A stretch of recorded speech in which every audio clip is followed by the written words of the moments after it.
We know that having enough money to do the things that you want to do as a church is always a struggle. Yeah. We've got buildings to maintain, we've got and ensure, we've got parish share to pay, we've got other ministry activities that we want to do and big ideas about how we want to serve our community. But getting the money to do these things often feels like a really big stumbling block, doesn't it? So today we hope that we'll be able to equip you a little bit better to be able to fundraise for your church.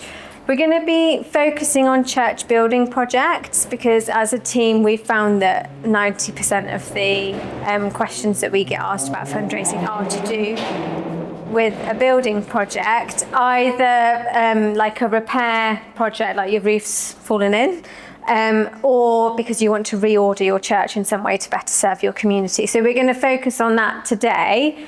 But if you were looking for fundraising for something else, like to be able to have a youth worker or to be a community worker or to be able to run a warm space or something, that is also something we can support you with in our team. So our diocese fundraising team's been in place for about 18 months and we've found that a lot of churches are really keen to do big projects and keen to fundraise, but getting everything in place in order to be successful in your fundraising has been something that people have struggled to get to grips with. So that's what we're really focusing on today, because you'll be more successful in your fundraising if you have the right building blocks in place. So that's what we're going to focus on today. I'm Amy. I'm a church support officer with the National Churches Trust. We are a national charity which helps to support the UK's collection of church buildings, making sure they're well maintained, valued and importantly in use. We support volunteers and the work they do in churches, chapels and meeting house, and we work with all Christian denominations in the UK, with around 39,000 churches estimated that we've helped so far. So this gives an idea of the number of churches we've helped in sort of the local area. So we are based all over the UK. My team is the team that deals with England. So if you have any questions about our funds, that's who you'd come into contact with. What numbers mean on that? So that's where if you click on it, there'll be then more churches in that area. So there's multiple churches in that sort of location. So is that two churches in Swindon that you've helped? I'm looking at. Let me find Swindon on the map. 2 over the town. Yeah. Yes, that'd be 2 that we funded on this. Not enough churches applying to you. Yeah. There's plenty more churches. Yeah. So what we're going to cover today, developing your project, types of fundraising, finding the right funders to you, and then what we do. So in order to start the project, you need to develop it, work out what your vision is for the project, what kind of thing you want to do, and what your intended outcome is. These kind of things are really useful because then you can then evaluate afterwards and see how successful you've been, and these kind of processes in place are really good for grant funders to sort of see what you're doing. Identifying your need. Amy, do you want to just say that you're going to give the slides afterwards? Yes, I am going to give these slides out afterwards, sorry. There are lots of links as well in these slides, so they're quite useful for lots of resources that will be handy to you. Sorry to interrupt. No, of course. The first thing we'd recommend is having a strong maintenance. For any project that you're approaching, making sure that the church is well maintained and well looked after. For any grant funder is going to be a good sign that the church, any money they're going to give is going to be well used and kept up.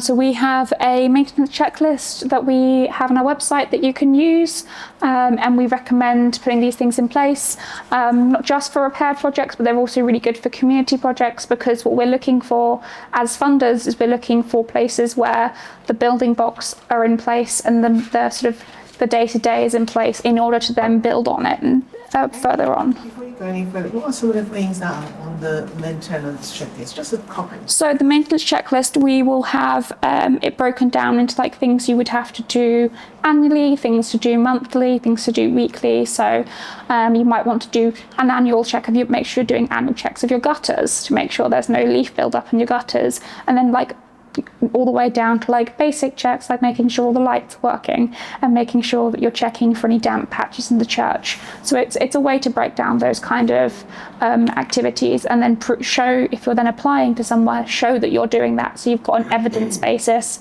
to show that those kind of things are going on. Thank you so much. Thank you. That's really difficult. We can't get to our gutters, so it costs us £25,000 a year if we want to put up scaffolding to get to our gutters. So we need to fundraise to do the maintenance checklist. So would you consider that? Not everything on the maintenance checklist will be regular, but it's just a way to demonstrate that. And we also say that have identifying these kind of issues and fundraising for small projects like checking the gutters is a much better approach than trying to fundraise for a big roof repair project because you've had water ingress for the past 5 years that no one's picked up on. So, but the other thing we stress is having a good maintenance, a regular maintenance plan and ideas of what is going to be needed when, means you can then start preparing for any of those kind of funding. And it's estimated that addressing an issue early can save up to 20% of the cost of fixing it. So making sure those kind of things are in place in order to reduce the need when it comes to it. If it's any kind of community project, making sure you're working out who the project is benefiting and what gap you are filling in the local community, working out who's going to be using the church, looking at not just the congregation, but those in the community, those who already use the church. So someone who might come into the church once a week for guides, or somebody who might use the building but isn't currently using the building. One thing we recommend is doing sort of community contact and community audits. So this can be a questionnaire that you give out. One thing we recommend as well that can be really useful with questionnaires, if you put like if you fill in the questionnaire, you enter a raffle to win a small prize. It's just a way to incentivize people to actually fill in these things. Putting suggestion boxes in public spaces, so having things in the church is great, but also putting things in places where somebody who isn't coming into the church can access them. So whether that's your local library, in a local cafe or a local space that you've got contact with, making sure you're using those sort of community connections to get a wider approach in. And then attending community events. This can just be talking about it if you've got a church fete that you do every year, talking about it then, but also perhaps doing a stall at a wider community event. So then going out and having that outreach to people to identify what they want from the church and what will bring more people into the building and help it be in use. This gives you a chance to engage with the community, and it's a great way to demonstrate to funders that the church is thinking about these kind of things, and it means that when you do go fundraising, people are already aware of what the project is and they're more likely to give donations. So on our website we have a 5-step plan, a 5-step structure for planning a project. We have lots of online resources for each of those different stages. So from when you're developing your vision to getting the funds and managing the works to finalising the actual final project. And we'd also recommend a really useful resource is the Crossing the Threshold resource, which was developed by the Hereford Diocese. It's a really long document, but you can dip into it in bits and bobs, and it's got a really useful breakdown of what you kind of need to do at different stages of a project, and can be a really useful way to sort of work out what your next step is and where you're going from there. So once you have an idea of what you kind of want to do and what the need is for what you do, you need to put together a team. Contacting people in your diocese can be a really good place to start, working out what kind of team structure they'd recommend, and having a good relationship with a lead professional. So that would usually be for a church building project, someone like an architect or a surveyor. You can always get in touch with somebody who does your quinquennial report. They'd be a good person to get in touch with to get an idea of feasibility, and maintaining a regular communication between them and the team within your church, making sure you've got a good idea of who's got what responsibility, and making sure that whoever is taking on those responsibilities is supported within the church, because often you get 1 or 2 people who are leading a project and they're put under a lot of strain. So making sure that support is there for those people, and that other people are aware of how to support them and how to help them with the project as and when things are needed. Then you need to establish an action plan, establish what you want to do, what timescale you're working towards, and what questions you still need to ask. Again, talking to apprisal bodies is really helpful here in terms of what permissions you're going to need and how long this will take. So if you're applying for faculty, developing your statements of significance and need. And one thing we have as a charity, we have a tool called the House of Good calculator, which is a calculator to give an idea of social value and what you're already providing to the community, and that can be really useful for putting into things like statements of significance and statements of need. Once you've got these things in place, make sure you set a budget, work out what contributions to be needed and when, and especially if you're doing a project that has multiple stages of work, when you need to have each thing in place, and making sure you're diversifying your income as much as possible. So looking at all the different options for fundraising and trying to get as many different pots as possible. So there's the classic individual donations. These can be legacy donations. They can be donations from within your community, from within your contacts. Using community fundraising, so this can be like classic events like church bake sales, but it also look at taking different new approaches, such as suggesting renting out car spaces, sponsoring parts of a building project, or holding auctions in your church.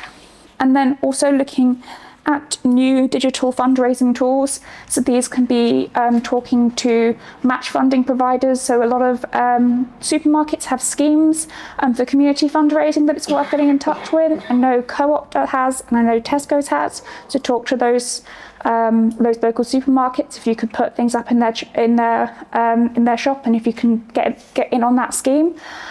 Using digital platforms like Just Giving can allow people who don't live nearby but have connections to the church to give, whether that's somebody who grew up in the church or had their wedding in the church. It's a way to reach out to those people who would be interested but might not know if they're just putting up a poster within the church building itself. And then I know downstairs in the marketplace there's people from Easy Fundraising, which is a cashback scheme. That can also be something you can do, and that's a good way, not necessarily to build up for urgent needs, but it can be a way to build up just a small amounts of reserves over time, just like utilising that. These are really good. They bring in money, but also when you're then approaching grant funders, it demonstrates that you are being very proactive and that you're looking to as many people as possible, and having community support is a great way, a great indicator for grant funders that the project is viable and that people support the project or really engage with the project. When it comes to looking for grant funders, make sure you're finding the right grant funder for you. So talk to the diocese, they will have resources available for finding grant funders. Lots of funders will have very slight differentiations in what they can and can't support, so make sure you're aware of what those are. If you find a grant funder that looks promising, read through their information or get in contact with them. They'll usually be very happy to talk to you. There are some major grant funders who are available. So for community, you've got Benefact, Garford, Weston, and Joseph Rank, and then lots of buildings for heritage. But it's also worth looking at charities and organisations outside of just the church funding space. So if you're doing a community project, there'll be community fundraisers outside of just the church space who will also provide grants to churches. So I know the National Lottery Community Fund, it's not specifically for churches, but churches can benefit from it. And the same thing comes from environmental grant funders. So you can get, Is this part of the handout, is it? Yeah, this will be emailed out to you. So also environmental, so if you're looking at doing a heating project or a lighting project, there are people who are grant funders for sustainable projects, and they're people that you can approach as well. So making sure you're looking at all the different avenues that you can look into for support. We have a search tool on our website for finding support organisations, so you can search by your local area or your organisation. As I said, you can always get in touch with your DAC, and they will also have a list of places they recommend you approach. So making sure you're when you are applying, we would recommend that you apply to as many different places as possible, because most projects that get a lot of funding won't get one big grant, they'll get lots of small grants. And that's kind of the most sustainable approach, is having as many applications in as possible. I know you recommended having like a base application which you can then adapt to different grant bodies as and when you come to them. So what do we do at the National Churches Trust? We have 2 main grant schemes with 3 decision rounds a year. So the next decisions are in November, and our current applications are open for decisions in March. And then we have 1 more round, which decisions are made in July. We have 2 grant schemes. We have the medium grant scheme and the large grant scheme. So the medium grant scheme is for project developments up to REBA stage 1, and for essential repairs costing up to 80k. We do have a lot lower than that. So we used to have a small grant round, the medium and the small are now combined together. So anything under that threshold will come into that category. And then we have our large grant scheme, which is grants of up to 50k for urgent structural repairs costing over 80k, and new facilities, so kitchens and toilets. We have the link there for our grant information. And each of our grants applications begin with an eligibility questionnaire. This is something every church that applies has to fill in, and it's amazing number of people that fill this in and don't have these things in place. So I just wanted to go through what we as a grant funder would expect to be in place before you ask us for money. So the first thing is meeting our criteria, being a Christian place of worship, which has active services of at least 6 a year, which isn't very much, but some people still don't meet that criteria. We cover all of the UK. Some grant funders may be international and some grant funders may be local, so it's worth checking which areas they cover and making sure you fall into those categories. We only fund buildings that were originally built as places of worship. So unfortunately, as beautiful as this building is, it wouldn't qualify for one of our grants because it wasn't originally built as a church. So that is one of our categories. And we don't fund separate church buildings. So we don't, if it's a separate building like a church hall or something like that, it's not connected to the church, that's not something that we fund ourselves. There are charities and there are organisations that will fund that. It's just making sure that you do meet that criteria, and we don't want to waste your time by making you fill in an application just to find out that we don't fund your project.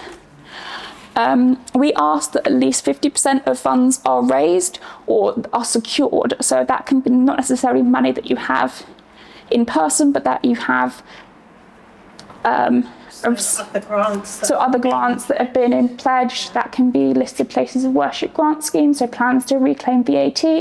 If you've got a sale going, so some people have like sales of buildings that they're contributed towards, we don't have to have the sale have gone through, we have to have the agreement in place. Every church grant funder will have a slightly different approach to this. So with 50%, people tend to come to us slightly later on in the process. Someone like Benefact, they need 30% of funding in place, so it tends to be somewhere people come to slightly earlier. And then another funder, which is Joseph Frank, they need 75% of funding in place, so they tend to just fund that sort of just finishing off the funding process. So different grant funders are worth approaching at different points in your project.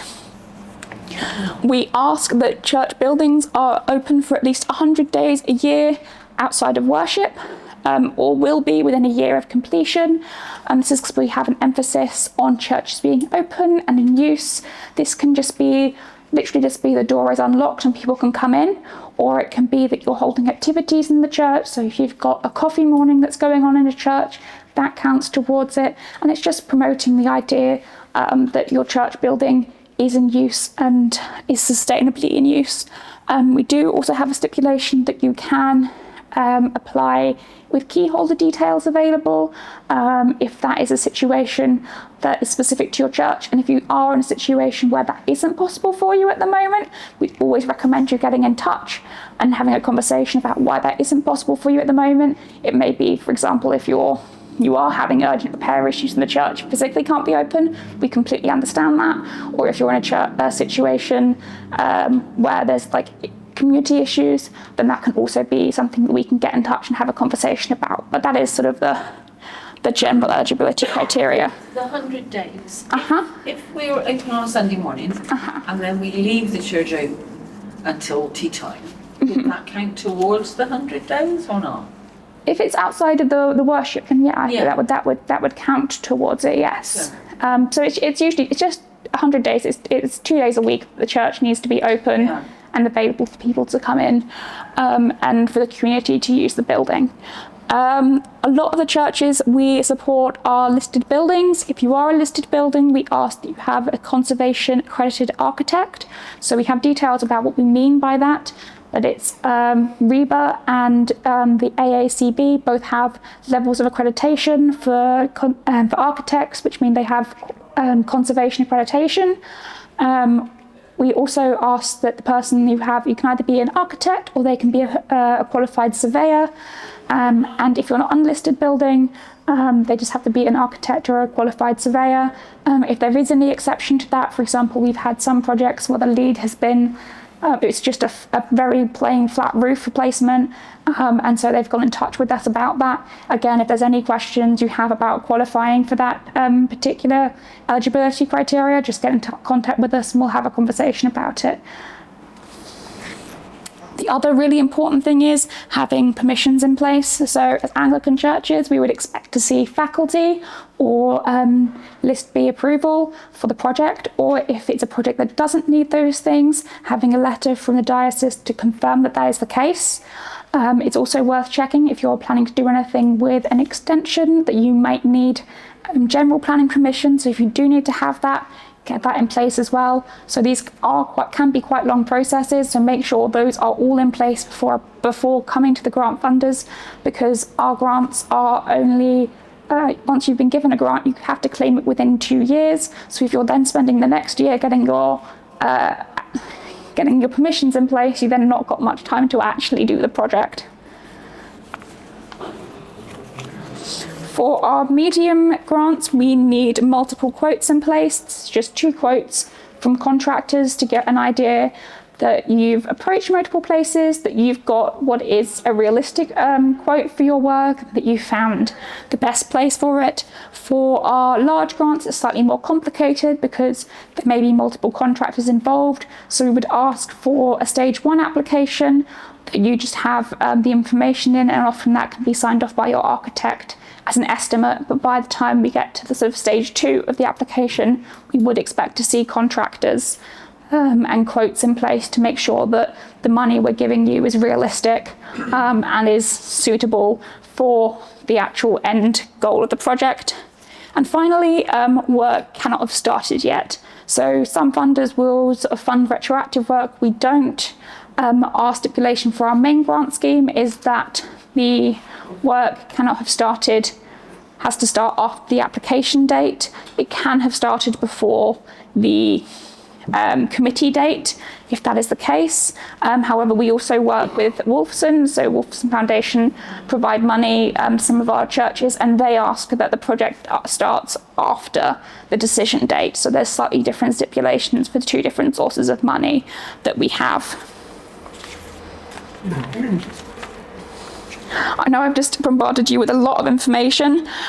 So for each of our grants, we have guidance notes available on our website.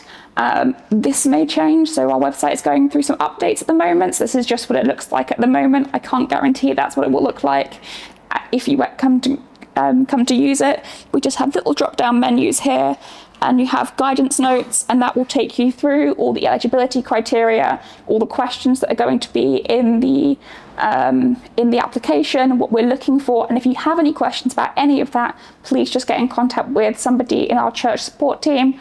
We're more than willing to talk through what we're looking for and places to go for more information. We also have application questions available as a Word document. So if you want to fill everything in a Word document first and then copy it into the online portal, that's can be a really practical approach for people, especially if you've got multiple people helping put the application together. What we'd recommend is that you start with plenty of time. So the next deadline for stage 1 of our large grants is the 4th of November. Don't start putting your application together on the 3rd. Just make sure you've got time to get all the paperwork in place, because we do ask for you to add some paperwork to the thing. So make sure you know what you're looking at, and make sure you know things ahead of time, and that gives you plenty of time to get in contact with us if you do have any queries. We measure cases based on investment, need and risk. These include looking at the strength of the project, how well the project has been planned, and that it has a strong financial approach and certainty, and that the project can go ahead. So that's what we're looking for as security for our project. So we need to know that the project is feasible. So as well as having a great idea, we need to have the physical and the practical arrangements in place before we can get out any grant funding. Again, if you do have any queries about what we do as a charity or what I do in my department, here are our contact details. So that's my contact details there if you have any specific questions that I can't answer after the presentation. But hopefully that has given you a few more ideas. Thank you. Thank you. Brilliant, thanks Amy. Yeah, I've got a question. Yeah. So say you applied and you haven't quite got it right. You can apply again for the next tranche or the tranche after. So we don't have any limitations around reapplying. Some grant funders will do, so it's worth checking that. So I believe some grant funders, they can't fund, I don't want to say which ones it is because I can't remember off the top of my head exactly what the different stipulations are. So, but you can reapply whenever. If you aren't successful in a grant, sometimes in the letter that we'd send, we'd say, this is what we were missing, this is what we were looking for, as a sort of pointer to, if you do want to reapply, you're more than welcome to reapply, although we can't guarantee that you will be successful second time round, unfortunately. Our grants can be quite competitive, so we don't want to give anyone any false guarantees. Oh no. Is feedback given? So Why the application can't proceed? So it really depends on what the situation is. Unfortunately, sometimes it is just we have limited funds and there are projects that are really promising and that unfortunately we just don't have the funds to support in that round. Sometimes there are quite clear areas we would be able to provide like a pointer there, and if you do have any questions afterwards you can get in touch with us and we can then have a more detailed discussion. But if we do send out a letter to say you haven't been successful, there'll be some information in there, but we don't want to be, we know it's already quite an upsetting thing to receive, so we don't want to bombard you with everything you've done wrong. So Like, could you then, in theory, if your project is good, everything was right, but we just weren't successful that time because others had slightly higher priority, could you literally apply each time so that maybe one time your project in a year's time, in 15 months' time, becomes one of those that is the higher thought of one? So you can reapply, but what we would say is, especially if your project is something that can be delayed, we then have questions about how urgent the project actually is. So that would be perhaps a concern or a query that we'd have. We have had projects where they've they weren't successful, they've gone back, especially facilities projects, they've rearranged exactly what they were looking at doing, and they've come back and they have been successful because in the meantime, they've done community consultation that they hadn't done the first time round, or the project has been adjusted so it's less damaging to the historic structure of the building or something like that, that sometimes that kind of rearrangement is done, but we can't guarantee that if you apply with the exact same application that you won't get a different outcome. I'm afraid. So we're going to have time for a few more questions in a minute. But just while you're thinking about that, I'll just give you a bit of information about how our diocesan team can support you. So Amy talked about the importance of community consultation and of talking to your community, and especially if you're doing a reordering project, thinking about how your building will enable you to better serve your community. You need to involve the community and make sure that you're providing evidence that it is going to serve the community and not just you think you're serving the community. We've got, in our church buildings team, we've got a great lady called Tony who's available to help you with thinking about community consultation, how to run a good community consultation, the sorts of questions to ask, the sorts of things to cover. So you can get in touch with the church buildings team about that. They can also help you think about, kind of guide you through the planning stage, where to find different contractors, talk about your architect and all the kind of technical building side stuff that I don't know much about. When you're ready to fundraise and you've got all those building blocks in place, our fundraising team can help you to think about the different ways to fundraise. So I focus on trusts and foundations, which is kind of what we've been focusing on today. We've got a database of funders that we can search for you once we know what your project's like and give you an idea about who to approach when. Hopefully we've got an idea about which ones you'll be eligible for in terms of geography or types of projects. So we can kind of give you a list of places to go to and say, don't apply to National Churches Trust until you got 50%. Go for this funder first, and this funder's got this deadline and stuff like that. And the main thing that I recommend is that you develop a kind of standard, what we call case for support, a standard application that's got all of the information in. And then when you're doing 10 grant applications, you can basically copy and paste the information into the different applications. Sometimes they ask slightly different questions, but if you've got all the information in one document, it doesn't then take you too long to do all of the different applications and you're kind of ready to go. So we've got some guidance documents about how to create that, and I can look over it and review it and give you some feedback to hopefully help you tighten it up a bit. My colleague Tara, who's just over here, helps churches with the kind of other types of fundraising, so communities fundraising, individual giving, thinking about online fundraising. So you might want to set up a page on your website that says, our roof's fallen in, we're fundraising for a new roof, and set up a kind of function to be able to donate to your roof fund through your website. Tara can help you do that. You could put QR codes around your church, or in your church, on your notice board outside your church. We could help you do that. Setting up Just Giving pages, stuff like that. If you want to do like an abseil down your tower, Tara can help you think about that. If you want to get your vicar to cycle around the edge of the parish and, I don't know, raise money that way, we can help you think about things like that. New one this afternoon, actually. Teddy parachuting. Yeah, I've seen it. Teddy. Sounds safe. Teddy parachuting. I've heard of Teddy. Okay, we have now got 5 minutes. Yeah. I've had Teddy abseiling as well, combining the two. Teddy abseiling. Because it's a bit more controlled. You don't have to worry about Teddy flying, getting blown across in the breeze. Listen to the Archers, they've just done Teddy fundraising. Oh, really? But you're too young for them. So, have you got any? So, we're going to send the slides out, and you can get in touch with our team by emailing fundraising@bristoldiocese.org.